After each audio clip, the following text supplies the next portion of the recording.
Welcome to Talking Business and Life with Claudio Reilsono and Steve Mancini. Claudio and Steve will share their business and life experience to help you grow your business and improve your life. Here's Claudio and Steve. Good evening and welcome to Talking Business and Life. I am your co-host, Steve Mancini. And my name is Claudio Reilsono. Steve, great to be on with you again. All right, Claudio.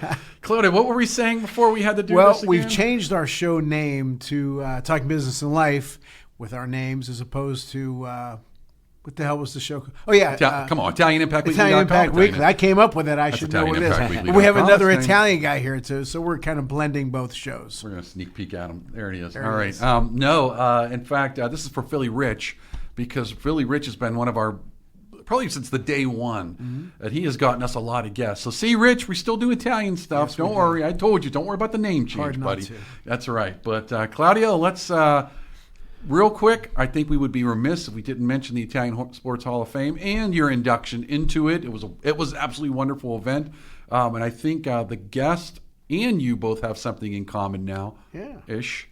Is it an ish or is it a No, yes? we have something in common, of course. All right, but I'm going to let you take it over now. Well, first I want to introduce our guest, and then we'll talk about it. He is a former NBA player, played at Penn State, St. Francis, led St. Francis to their first NCAA appearance, was NEC Player of the Year in '91.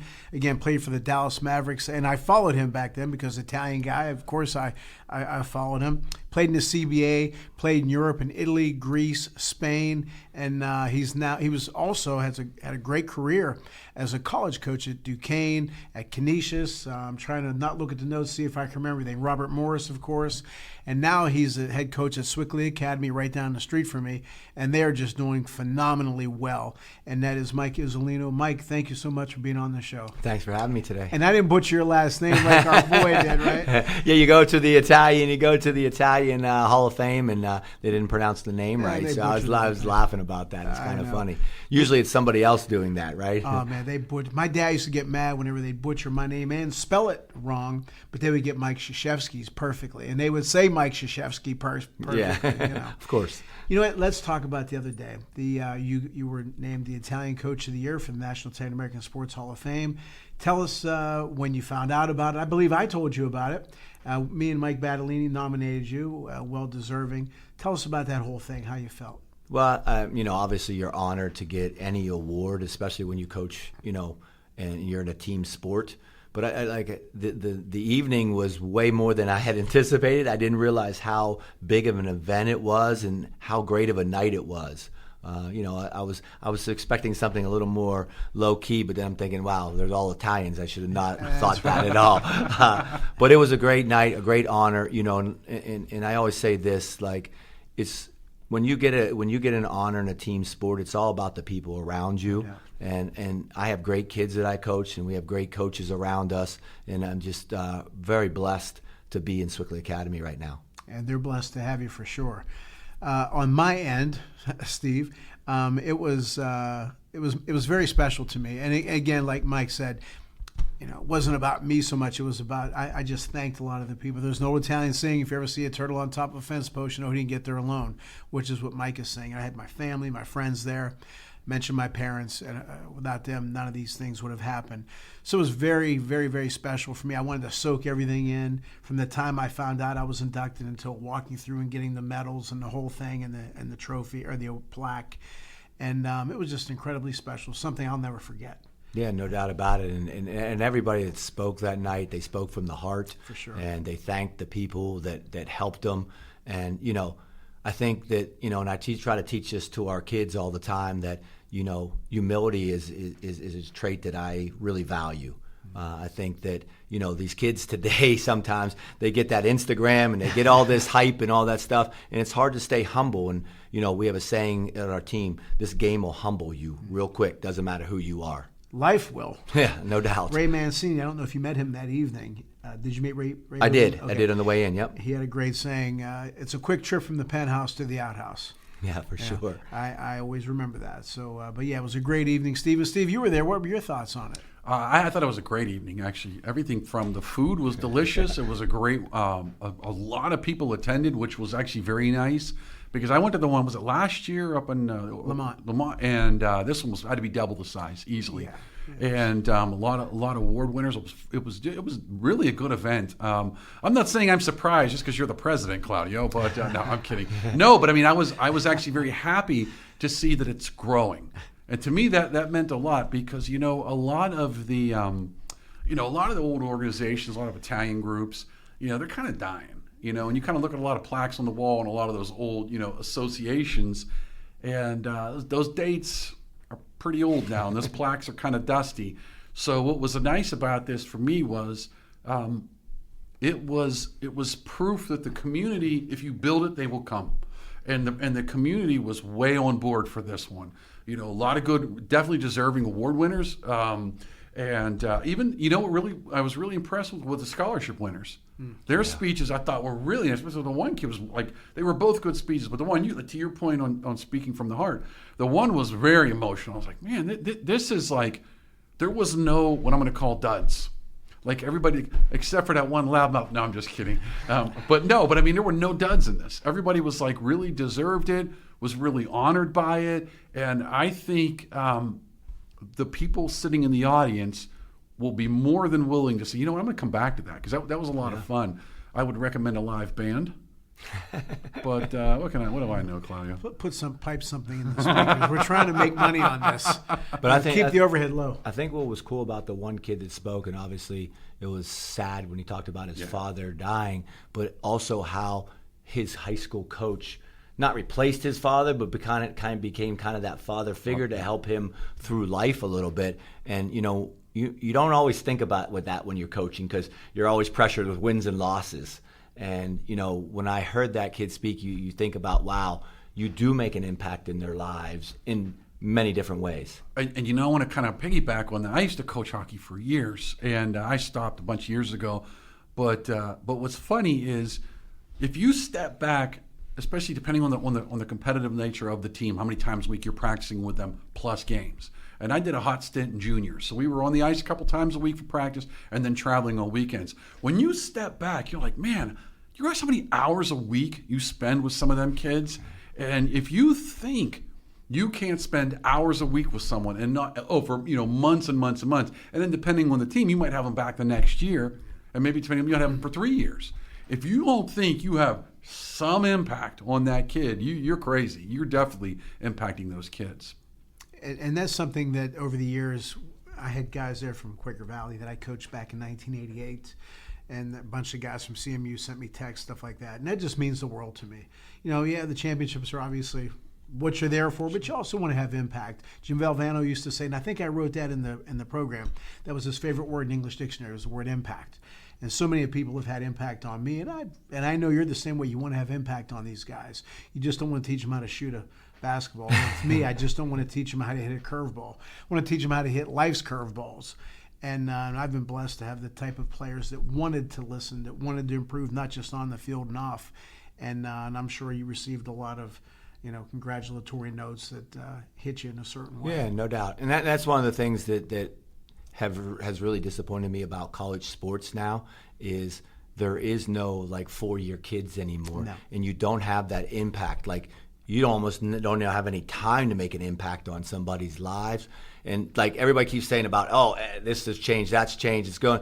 The biggest thing to me is that the coaches don't influence these kids' lives as much as they used to anymore. And I don't know if that's always, that to me is not the best thing in the world because some of these kids really need that mentorship throughout their lives. Well, let me ask you about that. That's a good, because there's two parts to that I want to ask you about. Number one is, when you keep bouncing from team to team, you don't have a steady coach.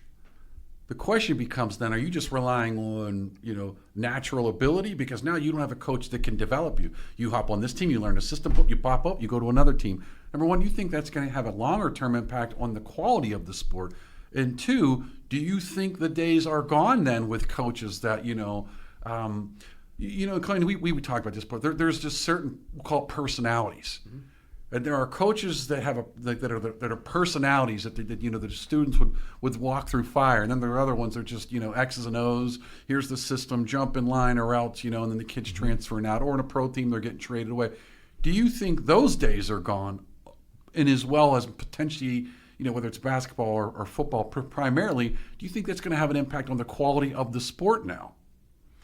That's interesting. I don't know. The one thing it has done, it's kept some 1 year or 2 year guys around a little bit longer in the sport. Used to be, hey, if I can go be a first or second round, I'm leaving. Now some of these kids are actually staying because they're making more money in college than they would if they go. So there's that side of it too, that there's going to be probably more talent around. Now, I don't know if that equates to better football or better basketball, but there's definitely going to be more talent that's going to stay for longer periods of time.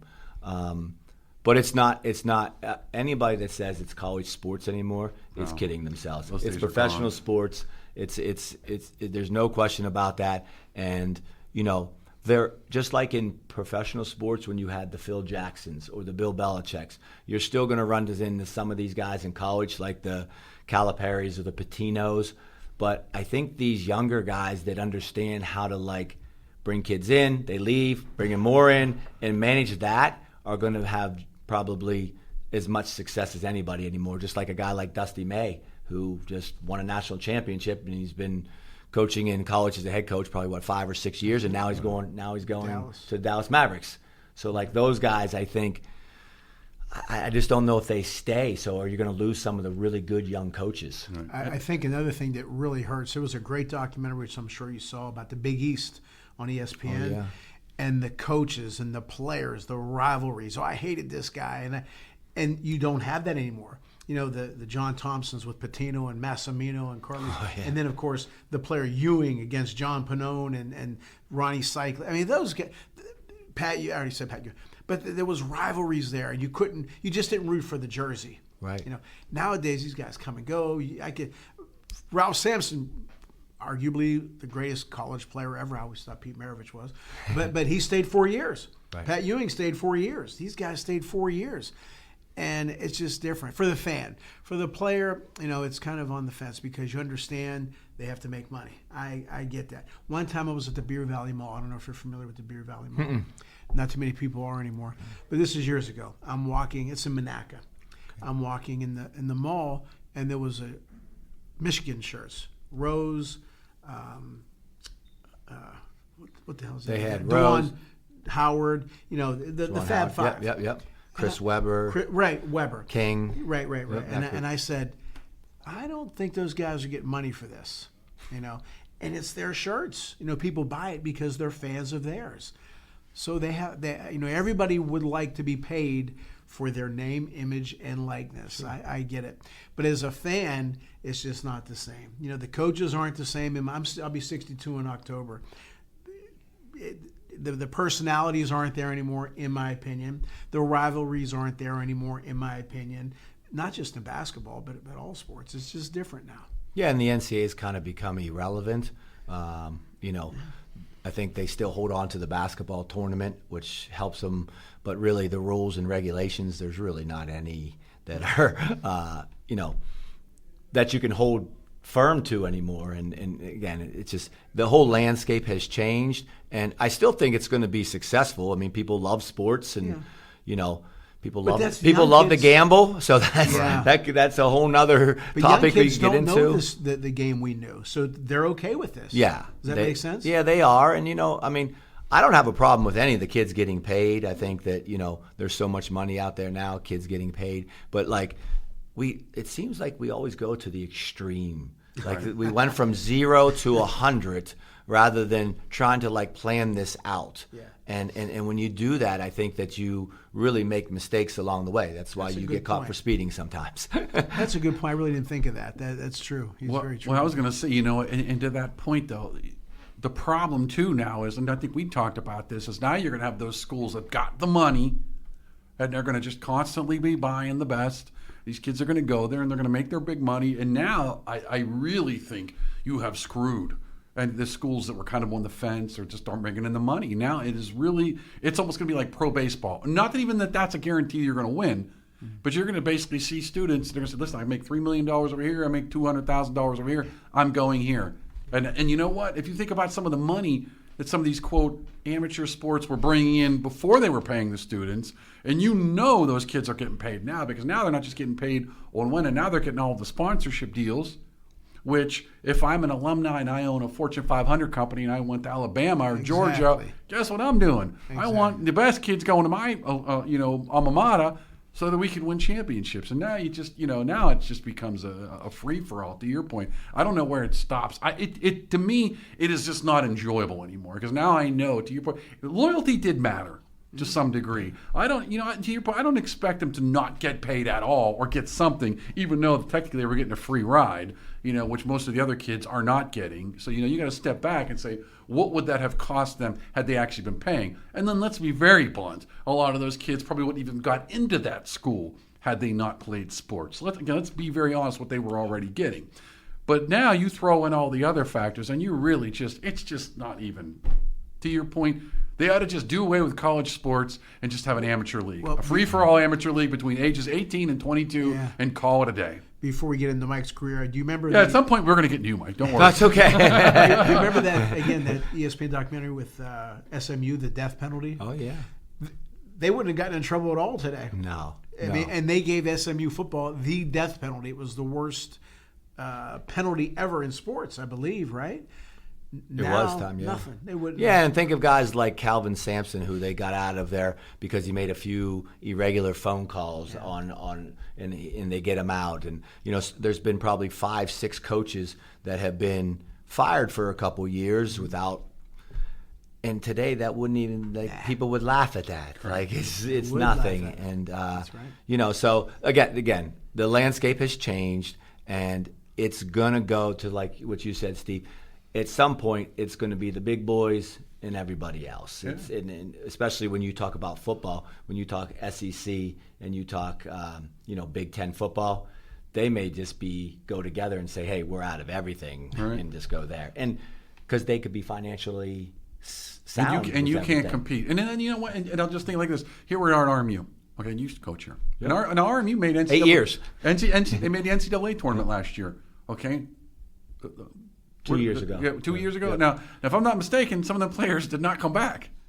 Most of them didn't come back. Okay, no. Yeah. So my point though is, if you get a school like this that has that one Cinderella year, they're going. You're they're done. Going. Yeah, so you better win now with what you've got, or you're done. Well, you talk about Major League Baseball. The Yankees, Dodgers, they have the most money. They have the biggest payroll. It's going to be like that in college. It's going to be like that in everywhere. So I think it's not a guarantee they're going to win, but it certainly makes them, gives them the odds a little bit better. Yeah. If I'm the 14-year-old online gambler, I'm certainly know where I'm betting. I'm betting for So, all right, Claudio, let's take a quick break and then actually come back and talk about Mike. All right. Hi, Pittsburgh. I'm international award-winning filmmaker Steve Mancini. My name is Claudio Reilsono, professional baseball scout and media personality.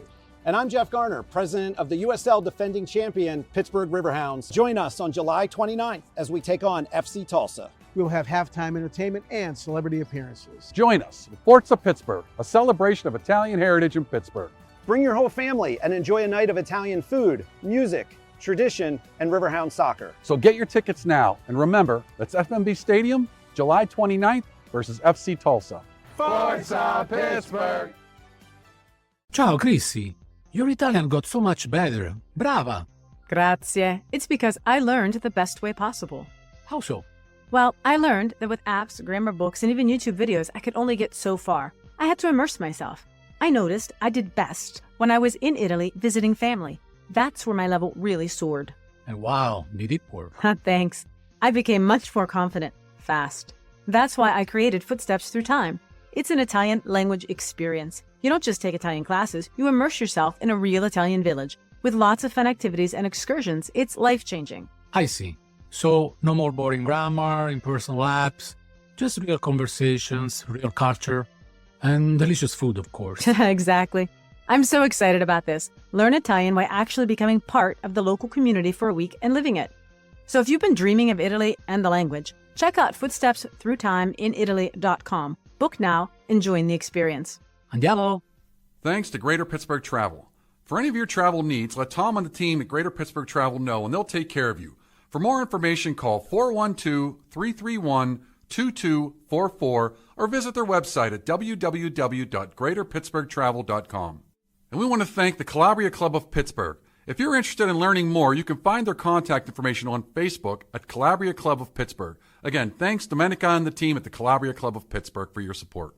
Hello, everyone. My name is Claudio Reilsono, and I am the author of the book, Lead from the Heart Up, Not the Neck Up, How to Create a Positive Winning Culture on the Field and in the Office. My years as a head baseball coach and a general manager of a pro baseball scouting company, I know that my leadership experiences that I've included in this book will help you become a better leader. You can get the book at ClaudioReilsono.com. Speaking of ClaudioReilsono.com, you can listen to my show, The Claudio Reilsono Show, where I've interviewed such legends as Mario Andretti, Dick Vermeil, Rocky Bleier, and many, many others. And I also have an entrepreneurial program there talking about my entrepreneurial experiences. So hopefully that will help you, and hopefully you will enjoy that. And also, Sports Corner, hosted by Ralph Williams, co-host with myself, Jim Frazier, and Luther Dupree Jr. We appear on 92.5 FM, 1250 AM, The Answer, Salem Radio, every Saturday here in Pittsburgh, 2 p.m. to 3 p.m. I hope you enjoy the show. I hope you enjoy all the shows, and I hope you enjoy my book. We'd also like to thank Chris Gonzalez from the Knights of Columbus. If you have any questions about joining the Knights of Columbus, reach out to Chris Gonzalez at 412-605-9074. Hi, I'm Steve Mancini. And I am Claudio Reilsono, and we are the hosts of Talking Business and Life. Join us in celebrating the Italian community on June 28th as the Pittsburgh Pirates take on the Cincinnati Reds. This ticket package includes an exclusive co-branded Pirates Italian-themed jersey and loaded value to use on concessions and merchandise during the game. And remember, a portion of each ticket purchased through this offer will benefit a local Italian charity. So hope to see you there June 28th as the Pittsburgh Pirates take on the Cincinnati Reds. Okay, welcome back to Talking Business and Life with Steve Mancini and Claudio Reilsono. Our very special guest today is Mike Iuzzolino. Mike, tell us about the 17-year-old Mike Iuzzolino from Altoona. What were his goals and dreams? I mean, I was probably like any other kid. I dreamed of continuing to play basketball at the Division I level, and then after that, try to be a professional basketball player. My life was certainly a lot around basketball. I lived it, loved it, but it's it's been a difficult road at times. Everybody thinks, oh, you made the NBA, you played 12 years overseas, everything was so smooth, and really it wasn't. And I go back to every time that I've had success in my life, it's always been usually before a failure. So like at Penn State, my grade point average was higher than my scoring average. And 2 years later, I'm the 35th pick in the NBA draft. So I think that it's all about, and one of the big things that I've always, as a coach, is teaching young people to handle adversity, because to me, that's like one of my factors for determining success. So many kids nowadays, as soon as something goes wrong, they can't keep fighting and can't keep going, and they don't have the mechanism to do that. So that's the big thing that I try to help them with, like finding out how to deal with adversity, how to overcome it. And we actually create it in practice a lot. So like I always talk about toughness with our kids. Mm-hmm. And I said toughness is about what it takes to break you. One kid doesn't like the weight room. One kid doesn't like to run sprints. And when they shut it down, you try to figure out after they start shutting it down, you try to figure out how can you help them overcome that. And you just, talk about overcoming that adversity, because that's kind of been the whole point of my life. I've been cut in the NBA twice, didn't play well at Penn State. When I tried to get into coaching after being a 12-year professional, I got no offers. I sent out probably 200 resumes for men's basketball, ended up in women's basketball to start my career. So, it's never been a smooth ride for me, but it's certainly been a lot of fun. I have 137 rejection letters that I kept. A lot of people didn't even respond back until I got my first break. But so how did you handle adversity? What did you do? I mean, I know in the movie Rudy, he would get his letter and then after a while he opened it and he was used to it, but he kept at it. How did you overcome adversity? I think the biggest thing was that I always used the adversity to motivate me to do more. That's the only way I knew how to do things. Just work hard, keep working hard. I'm a big believer in if you just keep your nose to the grindstone and keep working, good things are going to happen. Might not be the exact things that you want to happen, but I'm a big believer that good things are going to happen. So every time that I had a setback, it just motivated me even more to show that, it's always about proving yourself. Life has changed a little bit for me. Like all my life, I've had to prove myself on the court, prove yourself as a coach. One of the things that I found in the last couple of years is I stopped trying to prove myself and tried to improve myself. I like that. And as I've improved myself, I think I've impacted the young people around me more, because as you improve yourself instead of trying to prove yourself, you can help others more.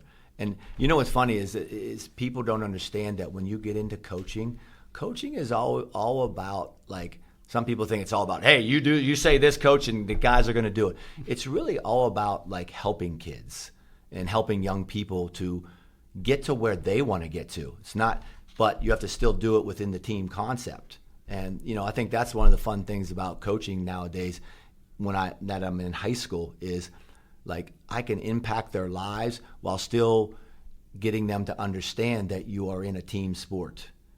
Because they all still have individual goals, just like I had individual goals. And you have to be willing to help their individual goals while also helping the team goals. And if you can bring that together for young people, like these young people today, like, they're pretty smart and pretty intelligent and pretty savvy. They can do great things. Let me ask you, when you are, especially early in your career, is there a point where you think, you talked about you had adversity, like it wasn't always, like, it wasn't a smooth ride, and I get that, but there is a point where you go, I'm freaking playing in the NBA. I mean, you have that kind of like I don't want to say I've made it, but were there points in your career where you thought I've reached the top of the mountain and I'm not going any higher?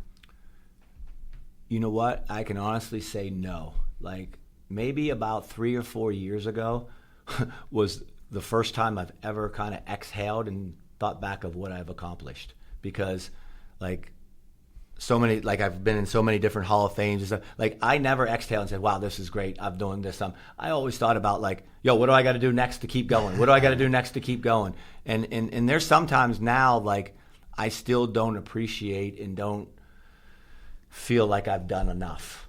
Well, it's funny because, what I was thinking, you just got awarded Coach of the Year, right?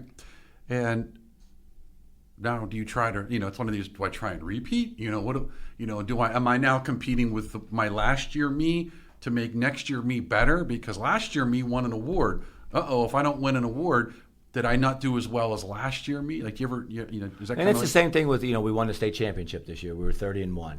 Now are you saying, hey, we got to repeat? The one thing that we did from my first year to the second year. My first year, I always talked about winning and losing, because, like, I wanted the kids to learn how to compete and all that. And it was probably the biggest mistake I made as a coach. Last year, we didn't talk about winning and losing at all, ever. We talked about the process. And we developed this acronym, which is called Panthers, which is our nickname at Swickley. And we took each letter. And before every game that we went to, all the coaches put up on the board what they're going to do. The defensive keys, the offensive keys.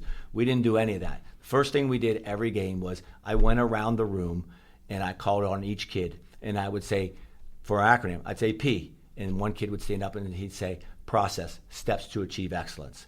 And I'd go to the next kid and they'd say, A, for Panthers, A, accountability. Do what you say you're going to do. And they would take each letter, whether it was N, next play, mentality, T for toughness, H for happiness, E for energy, R for risk, S for selflessness. And that's what we created at Swickley Academy. We created a culture of understanding, not about winning and losing, but about following these principles on and off the court. And it's so funny how when you stop talking about winning and losing and you focus on the process of helping people get better, having a good time with it, enjoying it, how much better your team overall becomes. And that's what we did at Swickley last year. So, again, we're going to do that again this year. We all want to win. Everybody wants to win. In the end, though, we want to have a culture that is about a winning culture, not just winning basketball games. I want to, real quick, I want to go back to that because, and I'll kind of use professional sports. There are certain franchises, Cleveland, that just seem to, like they snatch victory out of the jaws of defeat, or how's that? Yeah. They always just find a way to lose. And I think it has to do with the culture. But you said something about creating a winning culture, and that is not always about winning and losing. But I do think that is about, I'm a winner because I'll work my ass off. I'll stand up for my teammate. I'll show up every practice, and that ultimately will lead into the W's. Not every time, because sometimes you just get beat by a better team, and I don't have a problem with that. If my team gives 100% and does everything right and still loses the game, I'm like, well, I couldn't have asked any more. Sometimes somebody's just better than you. You cannot win every game, no matter how good you are. They almost did. Right. But well, they were close. But I want to kind of touch on that because, having played in as many organizations as you have played in, did you sense when you went to an organization that this is a winning, organization, and not necessarily the W's and L's, but this is a winning organization, and oh my God, get me the hell out of here type organization. We'll call it the Cleveland organization. Yeah, no, 1,000%. I mean, there's certain ways that certain organizations, whether I was in a college environment or whether I was in, a professional environment, there's certain way that organizations do things that separate themselves from other organizations. Again, when you get to professional sports, all the players are good. There's not a whole lot of bad players. Again, okay, you got a Brady, you got a Mahomes. You need talent. But like, I was listening the other day. I've been fortunate for the last year and a half to work with a guy, Brian Kane. Brian Kane is a sports psychologist, one of the best in the United States. Works with probably 15 or 20 Hall of Fame baseball players, MMA fighters, Texas baseball. So he works with all kinds of big-time people, and I've been working with him for the last 2 years. And he sent me this video and podcast from the UMass hockey. And I don't know if you know their story. UMass hockey was the worst hockey team in the country. 5 years later, they win a national championship under this coach. So he's speaking to a business, and he talks about is two things. Number one, the leader has to create the culture. That's the big thing. Like, this team can't create the culture. The leader has to create the culture. The leader has to be the guy who sets the standard for the program and has to hold everybody accountable to that. And Brian was talking to me about the Toronto Blue Jays. He calls it lightning in a bottle. Last year they played in the World Series. He said that the players created a culture. And this year the culture was being created by the players, and it wasn't as good. So like they struck lightning last year. This year they're not playing so good. But this guy from UMass, I can't remember his name, the one thing he talked about besides that was the fact he says, talent's important, culture wins. Mm-hmm. And that's, to me, like, kind of validated everything that we were trying to accomplish at Swickley, about validating the culture, the team to team. We talk about before the game, out-team the other team. That's what we always say, out-team the other team. You know what I mean? We're not going to make every shot. We're going to turn the ball over. We're going to make mistakes. Nobody plays a perfect game, but out-team the other team. And that includes the 16th guy on the bench to the guy who's scoring the most points. But do you agree? Like, I had good math teachers, but I didn't pay attention. So it's not their fault. It's my fault. Do you agree that you do have to have the right people? The old real estate saying, 3 most important things in real estate are good location, good location, good location. I used to say 3 most important things in business and coaching, teams, and life are good people, good people, good people. I've changed that to the right people, the right people, the right people. Somebody like me, I'm intense, I'm passionate. You want players who want to receive that. Have you ever had to deal with players who maybe didn't want to hear Panthers or didn't want to be motivated, who were different? Because I do believe that, yeah, you have to have talent, but you also have to have the right audience to listen to what you have to say. Yeah, in high school, you don't get to pick your players. So, nor do I at CMU. Yeah, so, but, I think that I always joke around, you don't get paid to coach the good players or the easy ones. You get paid to coach the hard ones. That's what you get paid to do. And each and every player that I've ever coached, at some point, they want to be coached and they want to be taught. You just have to figure out how to get through to them. And not everybody's the same. One of the things that I think is really important is building that relationship where, you might look across and look at your players and say, hey, do you see me? Just little things like that, because then you make that connection that, hey, I'm on your side. I'm trying to help you do everything you can, because you can do whatever you want. If a kid doesn't trust you or think that you're going to help them, why are they going to listen to you? Right. So that's that. I think that coaches come in, I think, trying to demand things rather than having that humility to say, hey, listen, I'm going to try to help you in every way I can to become a better person, a better player, a better student, and then go from there. Now, how did you get from that not great scoring average at Penn State to being in the NBA? I mean, that's a hell of a story. And that's quite a distance from Penn State to being drafted 35th by the Dallas Mavericks. Yeah, I think one of the things was, style and system helped. We went from, at Penn State playing a little bit slower of a flex offense. That's not great for a 5'10". You had Park Hill? I did, yes, okay. Bruce Pelcro. So we played a lot of the flex, which is not great for a 5'10" little non-athletic white kid to play in, to an up-tempo for Jim Barron, to an up-tempo ball screen type of offense that was a little more fast, free-flowing to get you more opportunities. So I think, like you said, location, that was with me at St. Francis than Penn State. So I think that helped. I think also just the fact that, I just took on a different mentality of like, no matter what happens, like, I'm not going to fail.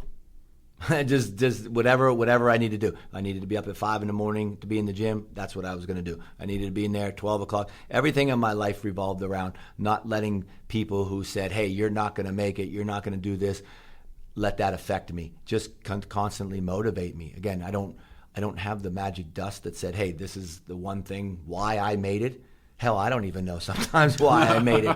You know what I mean? I did, and again, I can only think back to the things that I did to get there. But one of the things that was important when I went to the combines, and you probably know a lot about the combines. Back then I had to go to Portsmouth, which was the first combine, and I remember, here's a kid from St. Francis, PA coming in. Like, half the people don't even know where St. Francis is. And now I'm playing against the kid at Carolina and the kid against Duke. And I think that you just take on a mentality of, and I can't swear on this program, but take on a mentality of you're just not going to let anybody get in your way. Like, I don't care where you came from. You have to play against me now. That mentality of like I'm not going to be intimidated. I'm not going to back down from anybody. Like, if you're going to beat me, then you're going to have to do it in a way that, like, basically kill me. Right. Well, we had a guest on, Chris Corciani, who I mentioned to you before. Chris was in those camps with me. I'm sure he was. That was he was about the same time as you. Yeah, we're same. Yeah, same draft class. Okay. I think he went 2 or 3 picks after me, maybe. To Orlando, I believe. Yeah, 2 or 3 picks after me, and I played against him in Italy, obviously. Yeah. And the thing about him, he said when he was released by Orlando, what was the coach's name? I'm drawing a blank. Would it either be Brian Hill? No. It'll hit me. Oh, he was an announcer too. I forgot his name. But anyway, it wasn't Brian Hill. But it'll hit me. But he said that, why did you bring me back? Because he cut him. And Chris said, why did you cut me? And he said, what do I need to work on? So he told him. So he went to the Raleigh Bullfrogs, I think it was, in the CBA or something. CBA, like yeah. And he worked on it. And then he got called back. And he said, he signed him. And he said, why did you call me back? He's because you didn't cuss me out when you got cut. You didn't complain. You didn't say, I did X, Y, and Z. You asked me, what can I do to get better? That's why I brought you back. Attitude. Yeah. Which is apparently what you did. You had the talent, but you also had the attitude. Yeah, you can control that. Yeah. You can control that. So, yeah. I was with Orlando for a little bit. Okay. Yeah, when they had Shaq and Penny and all that. That's when he was there, too. Shaq was my roommate my senior year in college. I was selected as the Anson Mount Scholar of the Year. So I was the academic All-American of the Year in all of college basketball. And Playboy magazine had that All-American team, and they flew us down to Orlando, and Shaq was my roommate. Wow. Yeah. How was that? It was great. Shaq is an unbelievable, like what you see on TV is who that guy is. Okay. Just incredible experience to be part of that. And, it was kind of cool, him being my roommate and hanging out for a couple of days. Sure. Let me ask you, when you, you talk about confidence, and there's a difference between being confident and being cocky. How do you define the difference? I think confidence comes from the work ethic you put in. and I was always a very confident person because I put in the work ethic. I always joked around and said, hey, if I was 0 for 10 shooting, the only way I can go 1 for 11 is shoot the next one. That's confidence. Cocky is, just give me the ball. I'm just going to go shoot it no matter what.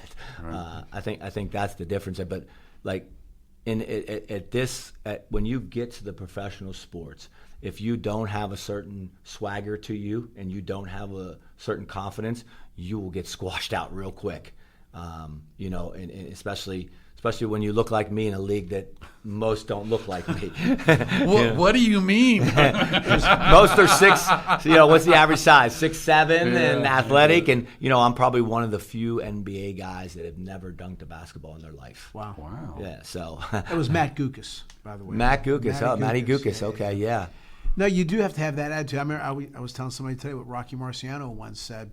He said, if I tell you I'm the best, no, he said, if I tell you I'm not the best, I'm lying. If I tell you I am, I'm bragging. You had to have that confidence. A guy like Larry Bird, look how he was. Yeah. I'm assuming you played against Larry Bird. I did. And how was that? That was cool because, when I got into the league, I grew up watching Bird Magic in the NBA Finals. I think then they were on at like 11:30 at night back then. That's right.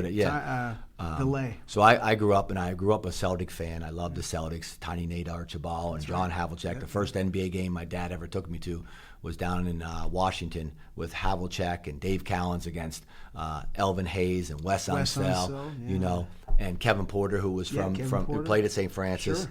So I was unfortunately when I got into the league, Magic contracted the HIV, so I did not get to play against Magic. But Bird, the first time we played down in Dallas, did not play against us. Then I finally went to the Boston Garden and got to play against Bird. It was his first game back after having like a back injury or whatever. And it was. I've played against Jordan. I've played against all those guys. Probably the only time I was a little awestruck is when I walked out to shoot by myself before the game, and Bird was down the other end shooting. It might have been it's the second coolest thing I've ever had happen to me in the NBA. What was the first? Making it? Nope. The first one was, I don't know a Pittsburgh guy. You know Norm Van Leer? Of course. Okay, Norm Van Midland. Leer. Yeah, Midland. Even I know who that is. Number 2, Chicago Bulls. So I was playing Chicago Bulls, getting ready to play Jordan, and your locker room is down below, and you have to walk up the steps. And Norm Van, I think he'd been doing some radio for the Bulls. I get to the top of the steps for my first game in Chicago Stadium against Jordan, and Norm Van Leer is waiting at the top of the steps for me. And Norm is so proud that, and he tries to explain to me, and we talked about this earlier about me exhaling, tried to explain to me what an unbelievable accomplishment it is for somebody from St. Francis, Pennsylvania, and how proud he was of me making it to the NBA from St. Francis and all that. And it was like, I couldn't bring it all in right then and there because you're getting ready to play Jordan and the Bulls, who were NBA champions. But when I look back on it, I just think about how cool of a moment that was, of how proud he was of me. And we never met before, didn't even know him. He just it was probably one of the coolest moments when that happened. That is crazy. Not that I played against these guys, but at the Major League Baseball winning meetings, I would have meetings with major league managers. And I'm saying, I'm a fan of this guy, but you can't go in there like that. And then when you walk into the room and you see a LaRussa or Torrey or Pinnell, any of those guys, it's okay, Claudio. You can't be starstruck or guys that So I didn't play against them, but I know exactly. And you have to turn that dial and do your business and handle your business. And when you leave, you say, man, I was just with that guy. Even though they're people just like us. Sure. But again, you grow up watching them, and that is very nice. No, I was going to say, I'm impressed that, especially with we'll talk like rookies. When a rookie goes and plays against, for example, there's guys like in NHL. He's like Sidney Crosby. Sidney Crosby's been like 20 years now. There are guys playing in NHL that weren't even born when he was drafted and playing his rookie or second year. So he was putting up big points. So you grow up watching some of these guys, and then you're playing. I guess you probably fell into that. How do you, essentially say, to Claudio's point, it's just he puts his pants on one leg at a time. Sure, he got a bunch of championships and everybody knows who he is, and he's been in movies. But how do you, kind of talk yourself off the ledge and say, look, at the end of the day, it's just another player on the field or on the court? Yeah, I think once the game tips off and you get moving. Like it becomes just. It's just part of the game. Yeah, it's part of the game and part of what you do every day. Did you ever have those moments though when you were on the? No, I never had it. Only with Bird. He was the only one that I was. Not with Jordan? No. Wow. No. Good for you though. Yeah, not Jordan. And again, I think when I played, it was some of probably the best of all time players. I mean, we're talking Olajuwon and Ewing and Shaq and Robinson and Drexler. I mean, that was the dream team. Right. That was the dream team with all those guys. But I never got starstruck by any of them. We've asked a few players that have played professional sports, say a couple decades ago. We'll be gentle on the age here. But when you watch the changing of the sports, especially we'll just stick with basketball, do you see the same game? And do you think it's a better, worse, or just different? I think different in that it's become more entertainment rather than actual competitive. Competitive. Right? It's still competitive, right. But I think like at moments, I would say because I've seen games. I'm like, oh, come on. Yeah, and I think here's what some of the stuff like you would never see when I played. You would never see guys going up and talking to other players before the game and hugging each other and I don't know, going out to dinners and those things. It's almost like a WWE effect. Yeah, like there wasn't that love fest beforehand. There was that more, for lack of a better word, that hatred, that competitive fight to guys and so that thing. So to me it's become a little bit more entertainment. And again, I think some of that is due to TV. I think some of that is due to gambling. Oh, big time. Yeah, I think. I think gambling is ruining sports right in front of our very eyes. Yeah, especially with some of the stuff they're doing with these prop bets. It's right. It's an embarrassment. Yep. It's an embarrassment, and right now the NCAA is an embarrassment that they're letting that kid who bet, play again. Sorsby. Yeah, I mean, Pete Rose can't even get in the. He didn't even bet on his team. He can't even get in the Hall of Fame. I mean, he was betting to win. Yeah, it's not like he's betting. When you said entertainment, you mentioned Tiny Archibald. I mentioned Maravich and Bird and Magic. I loved watching those guys pass, not just shoot. Yeah. That was entertainment to me. Or in baseball, I like the colorful guys, the Ricky Hendersons, the Dave Parkers, Mazzilli, all the colorful players. That was entertaining to me. I don't think these. I watch Major League Baseball games because I have to, but they're boring. Strikeout, pop up, walk, let the ball travel deep. The coaching is horrendous. I've said that numerous times. The coaching in baseball sucks, and I've been very honest about it. And hitting, I could show you on a TV why these guys are striking out like crazy, and it's just a terrible game to watch, in my opinion. But I could also prove my thing. But again, basketball, the era you're talking about, you had the rivalries, but you had the fancy passers, or just like you mentioned, Unseld and Elvin Hayes, the Big E. It was just that was entertainment to me. These guys aren't entertaining to me. It's just I think so much of it's a business. Again, like one of the things that I still have a hard time, and this is the old school in me, is these guys don't play 82 games anymore. Again, I know it's a long season. Trust me. Back when I played, we didn't even charter. So we were catching the first flight out. Now everybody's got private planes, and they do we had to catch the first flight out, whether it was a 6 a.m. flight from Dallas, and it was never, hey, let's fly to L.A. We'll play the Lakers, the Clippers, Golden State, Sacramento. No, it was play the Lakers, fly up, play Seattle, fly over to play Phoenix, fly back to play. Again, and you'd play 4 games in 5 nights, and now nobody plays that. So sometimes it bothers me that I'm getting paid to play 82 games. Let me play 82 games. That's how it works. If you're injured, it's one thing, but load management. Well, you know what? I want to chime in on that because that's a very good point because there's 2 people that get affected by that. The fans, and ultimately the player does, but at the same time, the ownership, in a weird way, gets affected by that because I'm paying you $100 million. I didn't say, I'm going to rest you the last few games because we're going to make the playoffs. And, I'm like, people are going to buy tickets wanting to see, so-and-so play, and he's getting rested. I'm with you. I think you're getting paid to play a damn game. Play the damn game. But the owners have already made their money. Exactly. They made their money through TV. And gambling. Yeah, the whole thing. But as a fan, I can't stand it. That's why I won't pay this money to go to these games anymore. I don't watch. If I don't get the tickets, or have some kind of like you said, maybe it's a heritage night or something, I'm not going because I'm not paying that money for this. DiMaggio said this, Jordan said it, Gretzky said it. There's somebody going to be at that game for the first time. Sure. And if they see me dogging it or making an error, that's what they're going to remember. So those guys played their hearts out, you know. Now it's just a little bit different. And the one thing, like you said, about the, you know, going to hug a guy. After Bird and Magic did that Converse commercial, Magic, I'm sure you heard the story, Magic was going to go in his trailer and Bird said, no, my mother prepared supper. She would like to, you know, meet you. And that Magic was Bird's mother's favorite player. So they start talking. He said Larry got to know Irvin, not Magic, and Irvin got to know Larry. So when they were going to play the Lakers, you know, Magic thought that him and Larry were tight. Bird didn't want anything to do with him. Right. That's just who he was. Sure. And I have the last story. I remember Bob Gibson, the Hall of Fame pitcher. Yeah. There was a player from the Pirates named Gene Kleins, very good outfielder. He went up to Bob Gibson. He called him Mr. Gibson. They were playing against each other. He said, I'm a huge fan of yours. I just want to tell you, you're a hero of mine. And Gibson told me, get the out of here. I'm going to strike your ass out 3 times. And he did. That's just the way he was. Bob Gibson was at an event, and they introduced Hank Aaron and Willie Mays. And everybody stood up. Everybody. Bob Costas announced. There was one guy that sat down. It was Bob Gibson. So Bob Costas said, I have to bring this up. There's 300-400 people here in this audience. Everybody stood up and cheered except for one guy, Bob Gibson. And they were in their 60s and 70s. He said, Mr. Gibson, how come you stand up? They were my opponents then. They're my opponents now. This is just the way the mentality was. The mentality was different, no doubt. No doubt. Yeah.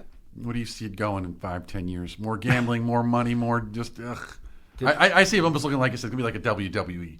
You know, it's not even to your point. I think they even call it exhibitions. Well, I think they even call it entertainment now. They don't even really call it sports World for paying Wrestling attention. Entertainment. No, I mean even some of the other sports they're calling it entertainment, not. You got to pay attention to the subtleties on how they're promoting things. Yeah, and it's not an accident. It's definitely more like, again, it's gone down that path of entertainment, and it's not just business for the players making the money either. The owners now are buying these businesses and selling them for billions of dollars. I mean, the Lakers were just bought for $10 billion. You know what I mean? I mean, what could the Knicks or the Yankees be sold for coming up? I mean, it's just. So you have to have some Saudi prince is going to have to buy them at that kind of rate. Well, let me ask you kind of a wrapping up question because I want some like kind of final thoughts. What if you're, you know, you work with your players every day during the season or whatever, and you have what I'll call advice you give them on the spot based on that moment in time. You know, you talked about some of the general things like the whole Panther thing, and you said these are things I want you to take outside of just practice because I do believe that. Look, the reality is that the odds of any kid making it pro are slim to none. Sure. They're slim to none. And you're saying is, or what most coaches should be doing is I should be teaching you life lessons, have fun playing the game because this may be the only level you ever play at for a myriad of reasons. Everything from you're just not that good to you get injured to whatever. At the same time, though, even if you make it, there will be a time when you don't make it. So is there something that when you're teaching your players, man, if there's just one thing I can get through this kid's head, what's that one thing? And I've been there on that, just one thing, So yeah, I think that probably the one thing that I would say is that never let somebody else determine your happiness. Mm-hmm. Like here's the funny thing sometimes is we care about ourselves more than we usually care about anybody else, right? But we take other people's opinion more than we take our own. And we value others' opinions of us rather than our own. And if I had anything to tell our kids, to impart on our kids, is be who you want to be and go out and strive to be the best that you can be. And don't let anybody else throw you off that path. That's good advice. That's good advice. I need to take that. We all need a little bit of that sometimes. No, that's true because that's the truth. When you do something, when you stick yourself in the public eye, you gotta accept arrows are going to come your way. Whatever got you in the NBA probably had to come from within you. You had to get yourself up at 5 a.m. You had to work out. You had to go to the court. You had to do that. And if someone said, you don't need to get up at 5 a.m., you say, well, this guy's probably right. Where would you be? So at some point, you do gotta. You're right. You do gotta listen to yourself. I think we all kind of know the truth. The question is do we want to hear it or not? Yeah, and I think over the course of the last couple of years, I've gotten into the Stoicism a little bit. I have too. And studied I've been that, watching. and Very good. the two things that they always talk about is one, we suffer in our own mind more than we do in real life. Yeah. And the other thing is that if I have 1 in 5 words of advice to anybody, just enjoy the passage of time, because it goes really fast. That's right. I have a daughter.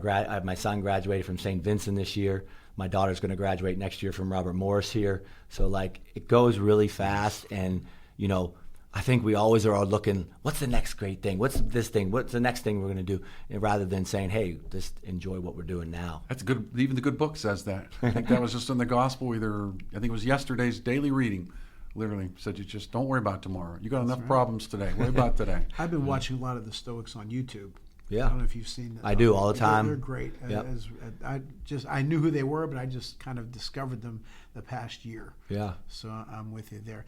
And as I said at the speech, it was my honor to be connected to all the other award winners, and I mean that for you as well. I remember you as a player. And it was I said, damn, I'm receiving the same award same. No, you got a higher award. I just got Coach of the Year. You got inducted to a Hall of Fame. There's a difference between the two. You'll get there, Mike. Someday, right? I was Coach of the Year in 2016. All right, there you go. So, you know what I mean? You're next. But it really is an honor, and I appreciate you, and I hope you don't get tired of my texts. No, not at all. The hell out of him. It's great to get. He regrets giving me his number. It's awesome to be connected to so many good people.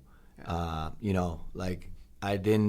told you, I was not expecting that event. And you said it wasn't that big the year before. I was not expecting that big of an event. And it was truly a humbling experience when I got there and started to go through it. We've always had about 200 plus. We were at the Lamont restaurant on Mount Washington, which is a beautiful scene, view.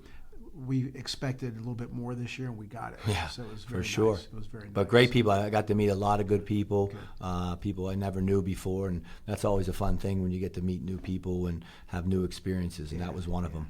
Well, so hopefully you'll come back. For sure. Sure. Steve? We'll wrap it up. We're wrapping up, Claudio. Come on, we've been talking to this guy long enough. Let's go. Come on. I got to eat. I'm hungry. I told you he was going to be a great guest. Kidding. Congratulations, and wishing you all the best at Swickley Academy. Thank you. And Steve, thank you. Come out to a game sometime. I will for sure. And thank you to our fans, and as always, thank you, Mom and Pop. Thank you for listening to Talking Business and Life with Claudio Reilsono and Steve Mancini. Tune in next week for more impactful business and life experiences with Claudio and Steve.